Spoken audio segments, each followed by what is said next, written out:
Attaque terroriste à Paris contre Charlie Hebdo. Attaque contre la liberté de la presse.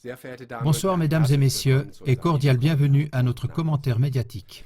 Le 7 janvier 2015, 2 tireurs fous lourdement armés, cagoulés et bien entraînés ont pénétré dans les locaux de la rédaction du journal satirique Charlie Hebdo à Paris et ont exécuté 12 personnes, dont 8 journalistes et 2 policiers. Le président de la République française, François Hollande, a parlé d'un acte terroriste et les masses-médias occidentaux parlent à l'unisson littéralement d'une agression contre la liberté de la presse. Le journal satirique Charlie Hebdo était connu pour ne connaître aucune limite lorsqu'il s'agissait d'outrager l'islam ou l'Église catholique. C'est ainsi qu'en 2006, Charlie Hebdo avait publié les caricatures danoises très controversées de Mahomet et qu'il a été en procès avec l'Église catholique un nombre innombrable de fois. C'est pour cela que malgré l'indignation générale au sujet de l'attentat, il y a aussi eu des critiques à l'encontre du journal lui-même. C'est ainsi que Tony Barber, le rédacteur en chef du journal britannique The Financial Times, a parlé dans un article de l'irresponsabilité de cette feuille satirique. En ce qui concerne la liberté de la presse, pour laquelle nos médias s'investissent maintenant avec autant de véhémence, il semblerait que dans des situations similaires à d'autres endroits, ils ne le prennent pas autant au sérieux. Par exemple, en 2013, le Stuttgarter Zeitung avait essuyé de violentes protestations lorsqu'il avait publié une caricature du Premier ministre israélien Netanyahou avec l'affirmation que sa politique empoisonnerait le processus de paix avec les Palestiniens. À l'époque, l'ambassade israélienne avait accusé les caricatures d'antisémitisme, ce qui avait eu pour conséquence que le Stuttgarter Zeitung s'était incliné et avait présenté ses excuses dans ses colonnes. Par contre, lorsqu'il s'agit de l'islam, nos médias ne semblent pas être aussi émotifs face aux ressentis des lecteurs. Charlie Hebdo a été convié de toutes parts à continuer avec la même intensité. Malgré l'attentat terroriste, une nouvelle édition devrait sortir la semaine prochaine avec un tirage d'1 million d'exemplaires au lieu des 60 000 habituels. C'est une augmentation de tirage de 1666%. Nous ne faisons pas seulement des observations similaires sur la liberté de la presse, mais aussi sur la liberté culturelle. Qu'en est-il, par exemple, de la liberté culturelle de Günter Grass lorsqu'il a osé critiquer dans un poème la politique du gouvernement israélien? Les mêmes médias allemands qui s'investissent pour la liberté de la presse lorsqu'il s'agit de l'islam n'hésitent pas à critiquer Grass de la manière la plus abjecte et à le traiter d'antisémite.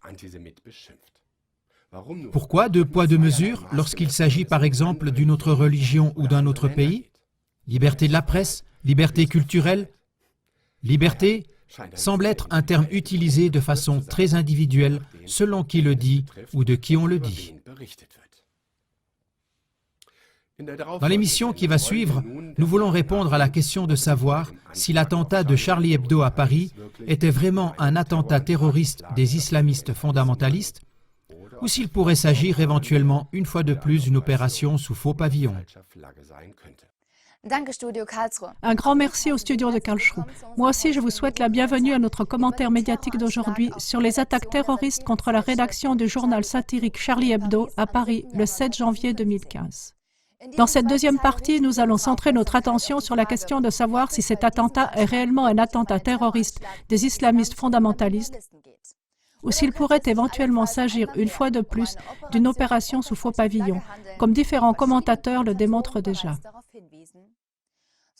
Les attentats terroristes contre les tours jumelles du 11 septembre 2001 sont connus pour être un exemple classique d'une action nommée en anglais false flag, en français opération sous faux pavillon. Selon la plupart des experts et de leurs innombrables études et preuves, ces opérations auraient été mises en scène par le gouvernement US lui-même et les services secrets, pour ensuite le mettre sur le dos des fondamentalistes islamistes, en particulier Al-Qaïda. Klagemauer TV en a déjà souvent parlé. Ces attentats ont eu entre autres pour conséquence la soi-disant lutte contre le terrorisme qui, jusqu'à aujourd'hui, a légitimé des guerres atroces avec plus de 1,7 million de victimes de guerre. Dans le cas de l'attentat terroriste contre Charlie Hebdo, quelles sont les indications qui convergent en direction d'une opération sous faux pavillon? La plus évidente est le fait que les enquêteurs français auraient retrouvé la carte d'identité d'un des tireurs fous dans la voiture des fugitifs. Suite à cela, les enquêteurs ont publié les noms des auteurs présumés. Il s'agit de deux frères qui auraient apparemment des liens avec un groupe qui aurait recruté en France des djihadistes pour le combat en Irak. Cela ressemble vraiment à un agencement de preuves, comme cela a déjà souvent été le cas pour d'autres mises en scène d'attaques terroristes.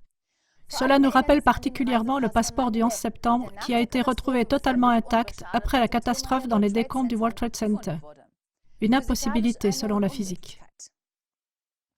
D'autres incohérences s'ajoutent à celle-ci en ce qui concerne les deux frères. Un témoin qui a vu les deux criminels les décrit comme grands et noirs. D'après la carte d'identité, le frère aîné ne mesure cependant qu'1,69 m. Un ancien avocat le décrit dans les médias français comme étant un petit voyou naïf qui aimait la musique rap et qui courait après les filles. Il ne semblait pas être un fondamentaliste convaincu. De son frère cadet, on ne sait pas grand-chose, hormis le fait qu'il aurait un casier judiciaire vierge.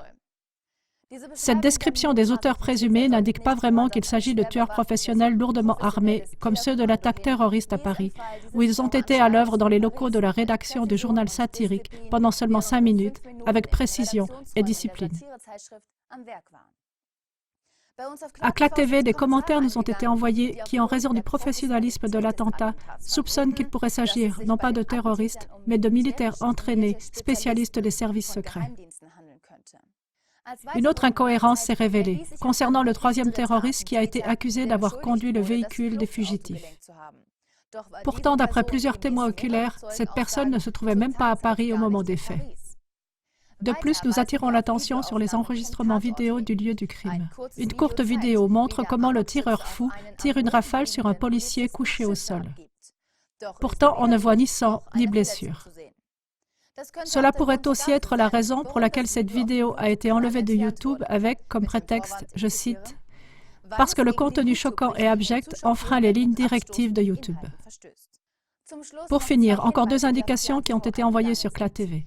Celles-ci fournissent de possibles explications, disant pourquoi justement la France doit être punie par le terrorisme et dressée contre l'islam.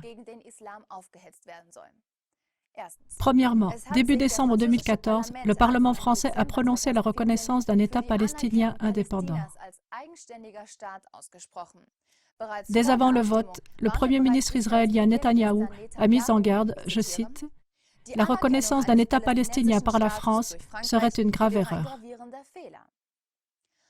Deuxièmement, le président français François Hollande s'est opposé aux sanctions politiques américaines contre la Russie. Je cite, « Les sanctions doivent être levées pour que des progrès aient lieu », a dit Hollande. Et il a fait allusion à la rencontre au sommet planifiée le 15 janvier dans la capitale kazakhe. Mesdames et messieurs, voilà jusqu'à présent les contrevoix les plus importantes au sujet des attaques terroristes de Paris contre la revue satirique Charlie Hebdo. Ceci montre d'autres liens de cause à effet et une autre image que celle qui nous est transmise par la presse occidentale. Des similitudes avec le 11 septembre ne sont pas à négliger. À l'époque, il s'agissait d'une opération sous faux pavillon, comme cela a déjà été mentionné par beaucoup d'experts et leurs innombrables preuves. La terreur organisée par l'État a été utilisée pour atteindre des buts bien précis. Restez avec nous sur CLA TV pour connaître régulièrement plus de liens de cause à effet et pour découvrir les arrière-plans des événements mondiaux actuels. Au revoir. Chers téléspectateurs, après avoir rendu compte dans les parties 1 et 2 des contrevoix les plus importantes jusqu'à présent concernant les attaques terroristes contre la rédaction du journal satirique Charlie Hebdo à Paris le 7 janvier 2015, nous clôturons maintenant avec un troisième aspect. Vendredi dernier, aux environs de 17h30, il a été annoncé à la télé et à la radio suisse que les terroristes présumés avaient été tués. Les deux frères Sherif et Saïd Kouachi auraient été abattus par les unités d'élite de la police française lors de l'assaut sur l'imprimerie où ils se seraient retranchés. Lors de cette opération, personne d'autre n'aurait été tué. Lors d'une autre opération de la police française dans un magasin d'alimentation juif, où le troisième auteur présumé se serait retranché avec des otages, selon la police, 4 otages au moins auraient été tués. Le criminel a été abattu par la police. Toute la terre respire à nouveau. Les criminels présumés ont été attrapés et tués. Pourtant, l'affaire est-elle réellement clarifiée et clôturée? Comme nous l'avons déjà évoqué dans la partie 2, beaucoup d'incohérences montrent que l'attaque terroriste n'a pas du tout été perpétrée par les deux frères Kouachi. Un rapport nous a été envoyé à CLA TV qui donne des indications selon lesquelles ce modèle rappelle énormément l'attaque terroriste du marathon de Boston d'avril 2013. Les auteurs présumés sont tués et ne peuvent ainsi plus témoigner. À l'époque, à Boston, juste après l'attentat à la bombe lors duquel 3 personnes ont été tuées, 2 frères avaient également été soupçonnés, Choar et Tamerlan Tsarnaev. Les autorités supérieures chargées du dossier ont prétendu que les vidéos de l'attaque à la bombe avaient indiscutablement mis un des frères Tsarnaev en relation avec l'explosion. Seulement, aucune de ces images n'a pu être montrée. Une seule photo a été publiée que tous les médias ont propagée. Celle-ci montrait Choar quittant la scène sans sac à dos. Pourtant, sur la photo, aucun comportement suspect n'est à noter. Il a été mis en évidence que son bras gauche avait été tellement modifié sur la photo qu'il en a couvert le sac à dos. Dans la course-poursuite avec les 2 frères, Tamerlan aurait été écrasé et tué par son propre frère. Sur CLA TV, des documents ont été envoyés qui donnent des indications crédibles selon lesquelles Tamerlan a été attrapé vivant et indemne et aurait été emmené en garde à vue. On se pose toujours la question de savoir de quelle manière est-il mort. Encore plus incroyable est la description des policiers sur la façon dont Choar, le deuxième frère, a été arrêté. Choar se serait caché dans un bateau et lorsqu'il aurait été découvert, il se serait lui-même tiré une balle dans la bouche. Malgré cette blessure grave, il serait sorti du bateau pour se rendre. Ensuite, il serait tombé à terre et aurait été transporté dans un état critique à l'hôpital.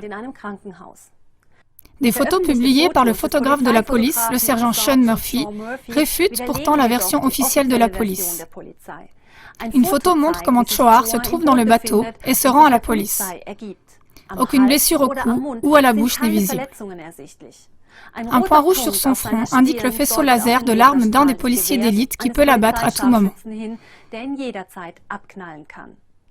Sur une autre photo, on voit Choar couché au sol gravement blessé, une blessure par balle au cou. Il reçoit des soins de premier secours. À l'hôpital, on aurait dit que Choar ne pouvait plus parler car ses cordes vocales auraient été blessées. Suite à cela, les spéculations les plus sauvages ont circulé au sujet des frères Tsarnaev et celles-ci n'ont pourtant plus pu être démenties. Pourtant, ce qui a délibérément été passé sous silence, c'est par exemple ce que le journal Boston Globe confirme. C'est qu'au préalable, un exercice de police avec un attentat à la bombe pendant le marathon avait été annoncé. C'est ainsi qu'au travers des haut-parleurs, il a été annoncé que l'on ne devait pas s'inquiéter pour cela. Et il y aurait plusieurs photos montrant les fonctionnaires du FBI discutant avec des personnes d'une société de sécurité privée habillées de façon paramilitaire. Ceci est une indication que les attentats terroristes de Boston pourraient être une opération sous faux pavillon. De même, en ce qui concerne les 2 frères Kouachi qui ont été désignés comme responsables de l'attentat terroriste à Paris et ont également été réduits au silence, les spéculations les plus diverses circulent. C'est ainsi que d'après la radio et la télévision suisse, ils auraient été en contact avec le réseau terroriste Al-Qaïda et soupçonnés d'être sur une liste terroriste américaine, comme l'a dit un représentant américain qui souhaite toutefois rester anonyme. Comme toujours à présent, les 2 témoins principaux ne peuvent plus être interrogés. Ce qui est pourtant sûr, c'est que de telles attaques terroristes sont utilisées pour dresser les gens contre l'islam et adopter des mesures supplémentaires contre le prétendu terrorisme international.